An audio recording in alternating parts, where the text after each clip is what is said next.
আসসালামু আলাইকুম রহমতুল্লাহ বরকাতুহ। আলহামদুলিল্লাহ রবিল আলমিন ওয়াসসালাতু ওয়াসসালামু আলা নবিয়িনা মুহাম্মদ ওয়া আলিহি ওয়া সাহবিহি আজমাইন, আম্মা বাদ।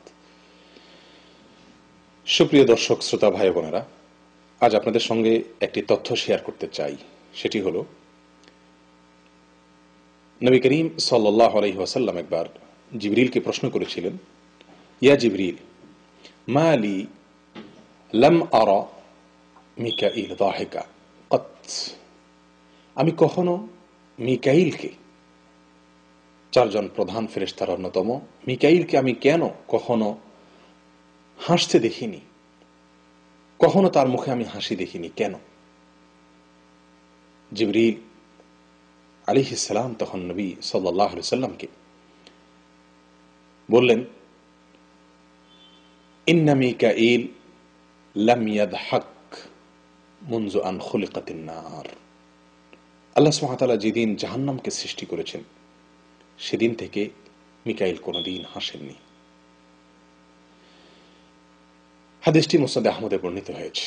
প্রিয় বন্ধুগণ, তথ্যটি অনেকেই হয়তো আগে থেকে জেনে থাকবেন, অনেকের জন্য হয়তো নতুন, কিন্তু এই তথ্য আমাদেরকে অনেক অনেক কিছু শিক্ষা দেয়। আমরা সকলেই জানি আল্লাহ সুবহানাহু ওয়া তাআলা ফেরেশতাদের সম্পর্কে বলছেন, লা ইয়াসুনাল্লাহা মা আমারাহুম। আল্লাহ তাদেরকে সৃষ্টি করেছেন এমন ভাবে যে তারা আল্লাহর কোনো নির্দেশকে লঙ্ঘন করে না। সৃষ্টিগতভাবে, প্রাকৃতিকভাবে তারা আল্লাহর অবাধ্য হওয়ার কোনো সুযোগ বা ক্ষমতাই তাদের মাঝে নেই। এই জন্য কোনো ফেরেশতা কখনো জাহান্নামে যাবে না, কখনোই জাহান্নামের আগুনে তারা পড়বে না। এরপরেও এ কথা জেনেও আল্লাহর ফেরেশতাদের মধ্যে কোনো সাধারণ ফেরেশতা নয়, একজন বিশাল মর্যাদাশীল ফেরেশতা মিকাইল, তিনি কখনোই কাঁদেন না, তিনি কখনোই হাসেন না। তার হাসা তিনি ছেড়ে দিয়েছেন জীবনের তরে জাহান্নাম দেখে, জাহান্নামের আযাব দেখে, জাহান্নাম সৃষ্টি করার পর থেকে। প্রিয় বন্ধুগণ, নিঃসন্দেহে একজন মানুষ হিসাবে এর মাঝে আমাদের জন্য শিক্ষা রয়ে গেছে। আসুন আল্লাহর ভয়ে ভীত হওয়া এর অভ্যাস করি। বিশ্বাস করুন, আল্লাহর ভয়ে ভীত হওয়ার মাঝে যে স্বাদ রয়েছে, এর ভিতরে যে আনন্দ রয়েছে, এর ভিতরে যে এরকম ভাবে এর ভিতরে যে তৃপ্তি রয়েছে, পৃথিবীর কোনো জিনিসের মাঝে সেই তৃপ্তি নাই। দুনিয়ার কোনো মানুষ এর ভয়ে অথবা আল্লাহর কোনো সৃষ্টির ভয়ে যদি মানুষ কাঁদে, তাহলে তার ভিতরে কোনো তৃপ্তি সেরকম থাকে না, বরং তার ভিতরে এক ধরনের কষ্ট, এক ধরনের অস্থিরতা, এক ধরনের ব্যাকুলতা, এক ধরনের অশান্তি মানুষ অন্তরে অনুভব করে। কিন্তু আল্লাহর ভয় এমন এক জিনিস যে আল্লাহর ভয় যদি কেউ কাঁদতে পারে, আল্লাহর ভয় যদি কারোর অন্তরে সৃষ্টি হয়, তাহলে তার ফলে বরং তার অন্তর অত্যন্ত অত্যন্ত আনন্দ, এক অবর্ণনীয় স্বাদ, এক অবর্ণনীয় মজা সে উপলব্ধি করতে থাকে, অনুভব করতে থাকে। প্রিয় বন্ধুগণ, আসুন আল্লাহর ভয় নিজের অন্তরে জাগ্রত করি।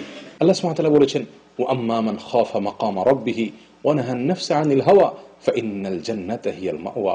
যারা আল্লাহর সামনে দাঁড়াতে হবে, এই ভয় যারা অন্তরে লালন করে এবং সেই ভয় থেকে যারা অন্যায় কাজ থেকে নিজেকে দূরে সরিয়ে রাখে, তাদের জন্যই আল্লাহ সুবহানাহু ওয়া তাআলা জান্নাত সৃষ্টি করেছেন। জান্নাত তাদের ঠিকানা। প্রিয় বন্ধু, মিকাইলের মতো ফেরেশতা জাহান্নামে তাদেরকে দেওয়া হবে না নিশ্চিত জেনেও জাহান্নামের ভয়াবহতা দেখে জীবনের তরে হাসা ছেড়ে দিয়েছেন। আর আমাদের অন্তর একটিবারের জন্য জাহান্নামের শাস্তির ভয়ে, জাহান্নামমুখী কর্মকাণ্ড, গুনাহ, অপরাধ, হারাম, এই সমস্ত কর্মকাণ্ড থেকে আমরা নিজেদেরকে দূরে সরাচ্ছি না। নিঃসন্দেহে আল্লাহ সুবহানাহু ওয়া তাআলা সঠিক বলেছেন, উলাইকা কাল আনআম। অন্তর আছে কিন্তু উপলব্ধি আমরা করি না। এই সমস্ত মানুষকে আল্লাহ তাআলা চতুষ্পদ জন্তুর চাইতেও পথহারা, গোমরাহ, পথভ্রষ্ট বলেছেন। আমরা যেন সেরকমই হয়ে যাচ্ছি।